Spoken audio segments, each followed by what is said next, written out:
उपराष्ट्रपति जगदीप धनखड़ कल आएंगे जयपुर। कल विशेष विमान से जयपुर पहुंचेंगे उपराष्ट्रपति जगदीप धनखड़।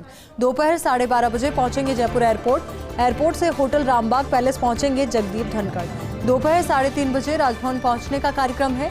शाम 4 बजे राजभवन से रवाना होकर 4:10 पर पहुंचेंगे विधानसभा।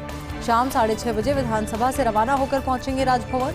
वहां से शाम 7:15 पर मुख्यमंत्री निवास पहुंचने का कार्यक्रम है। रात 9 बजे विशेष विमान से होंगे दिल्ली के लिए रवाना। तो तमाम अहम कार्यक्रम जिनमें शिरकत करने के लिए उपराष्ट्रपति जगदीप धनखड़ जयपुर आएंगे। तो कल विशेष विमान से जयपुर पहुंचेंगे उपराष्ट्रपति जगदीप धनखड़। दोपहर 12:30 बजे पहुंचेंगे जयपुर एयरपोर्ट से होटल रामबाग पैलेस पहुंचेंगे जगदीप धनखड़। दोपहर 3:30 बजे राजभवन पहुंचने का कार्यक्रम है। शाम 4 बजे राजभवन से रवाना होकर 4:10 पर पहुंचेंगे विधानसभा। शाम 6:30 बजे विधानसभा से रवाना होकर पहुंचेंगे राजभवन। वहां से शाम 7:15 पर मुख्यमंत्री निवास पहुंचने का कार्यक्रम है। रात 9 बजे विशेष विमान से होंगे दिल्ली के लिए रवाना।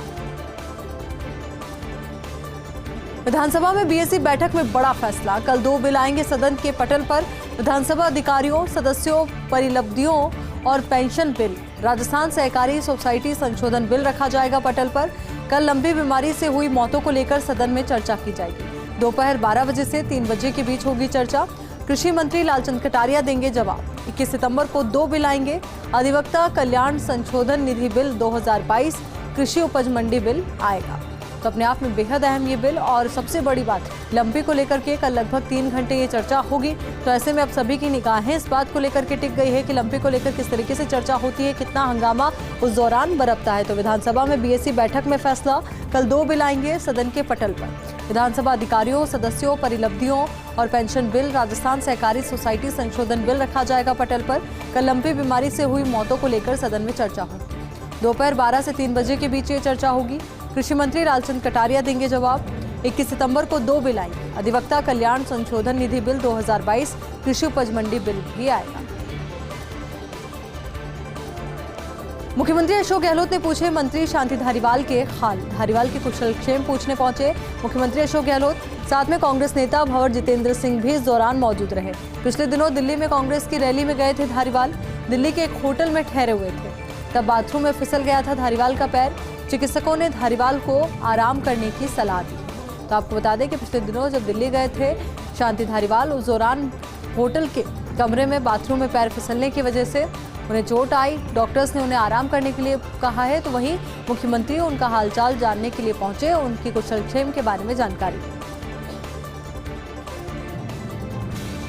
राजस्थान में कोयला संकट टालने पर केंद्र से बड़ी उम्मीद। प्रदेश में कोल क्राइसिस से जुड़ी बड़ी खबर है। ऊर्जा मंत्री भंवर सिंह भाटी कल करेंगे कोयला मंत्री से मुलाकात। दिल्ली दौरे में प्रमुख ऊर्जा सचिव भास्कर सावंत के अलावा RVUNL के CMD RK शर्मा भी मौजूद रहेंगे।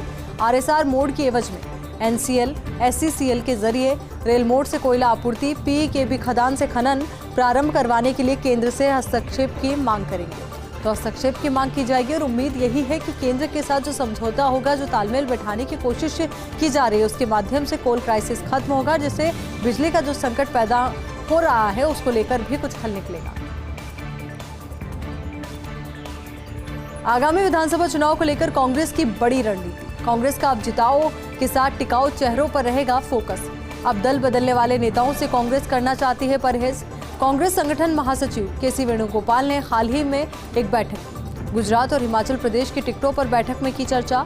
मुख्यमंत्री अशोक गहलोत, छत्तीसगढ़ के CM भूपेश बघेल, गुजरात कांग्रेस प्रभारी डॉक्टर रघु शर्मा समेत कई नेताओं के साथ बैठक में वेणुगोपाल ने पार्टी नेतृत्व के निर्देश को लेकर दी जानकारी। कहा, दल बदलू नेताओं को टिकट देने से बचना चाहिए। गुजरात में कांग्रेस की पहली सूची 15 सितंबर को होनी थी जारी। इसी कारण नए सिरे से छानबीन चलते सूची में हो रही है देरी। तो नए चेहरों को लेकर भी छानबीन की जा रही है। तो वहीं कौन टिकाऊ है और कौन जिताऊ है, इसको लेकर भी मंथन किया जा रहा है।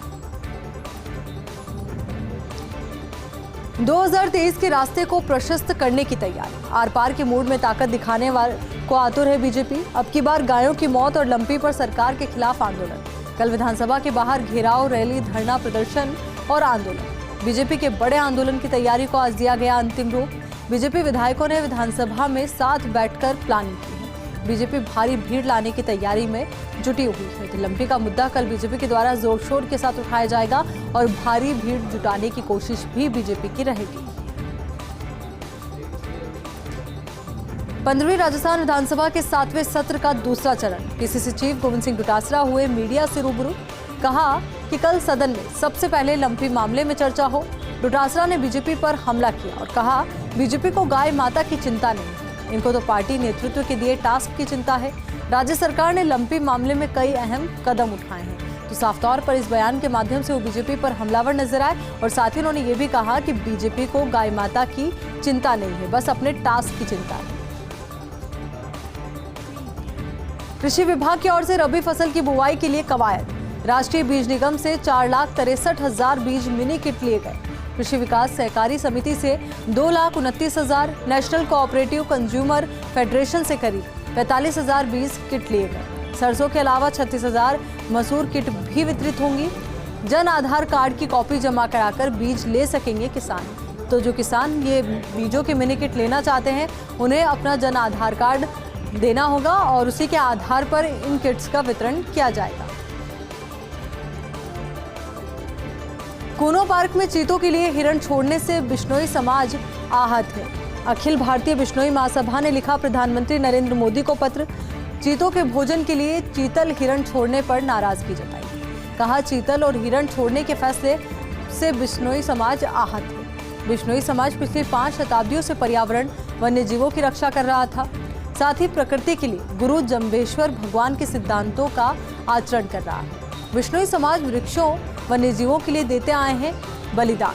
खेजड़ली में 363 शहीदों का उदाहरण सबके सामने है, लेकिन सरकार के कल के फैसले से समूचा बिश्नोई समाज आहत है। वैज्ञानिक दृष्टि से भी ये कोई स्थापित तथ्य नहीं है, इस पर पुनः विचार करें। वैसे राजस्थान में हिरणों की प्रजाति विलुप्त होने की कगार पर।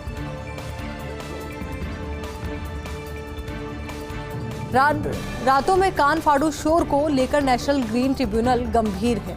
प्रदेश में आवासीय क्षेत्रों में नो हॉकिंग जोन रखने के आदेश हैं।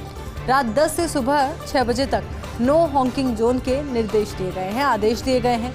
जयपुर की consumer unity and trust society ने दायर की थी याचिका। नवंबर 2021 में एनजीटी में राज्य सरकार के खिलाफ दी थी याचिका। 200 फीट बाईपास के आसपास जांच में पाया 104 डेसिबल तक का शोर है, जबकि 70 से ज्यादा डेसिबल पर फट सकते हैं कान के पर्दे। और यही वजह कि जब सर्वे की रिपोर्ट सामने आई तो वाकई में ये जो आंकड़े हैं वो चौंकाने वाले भी हैं और ये भी बयां करते हैं कि आम लोगों के लिए इस तरीके से हॉर्न की आवाज आना कितना ज्यादा नुकसानदेह हो सकता है। 12 विकेट्स की मौत के बाद आया जिम्मेदारों को होश। 34 महीने में 5 बाघ और 5 शेर 2 पैंथर की हुई थी एनबीपी में मौत। नाकामी छुपाने के लिए अब मंगाए हैं कैनाइन डिस्टेंपर के वैक्सीन। 9 लेपर्ड, 5 बाघ और 4 शेरों को लगाए जाएंगे वैक्सीन। वरिष्ठ पशु चिकित्सक और रेंज अधिकारी में तालमेल का अभाव है। ऐसे में नाहरगढ़ बायोलॉजिकल पार्क में व्यवस्थाएं गड़बड़ाई हुई हैं। आखिर अभी तक क्यों नहीं लगाई गई थी बिग कैट्स में वैक्सीन? तो आखिर अभी तक किस बात का इंतजार किया जा रहा था, ये सवाल उठना भी लाजमी है, जबकि 12 में से 3 बिग कैट्स की मौत हो चुकी है। तो कैनाइन डिस्टेंपर की पुष्टि उच्च अधिकारियों को बायोलॉजिकल पार्क आने की फुर्सत नहीं है। तो वहीं ऐसे में रेंज अधिकारी का फोकस पर्यटन पर है, तो वरिष्ठ पशु चिकित्सक रेस्क्यू में व्यस्त है। बड़ा सवाल कि एक के बाद एक बिग कैट्स की मौत के बाद भी इतनी देरी से क्यों मंगाई गई है वैक्सीन? तो एक के बाद एक बिग कैट्स की मौत होती रही, आंकड़े सामने आते रहे, पर उसके बावजूद भी ये देरी क्यों की गई? क्यों प्रशासन सही वक्त पर नहीं जगा? क्योंकि अगर प्रशासन सही वक्त पर जगता तो शायद इन बिग कैट्स की मौत नहीं होती।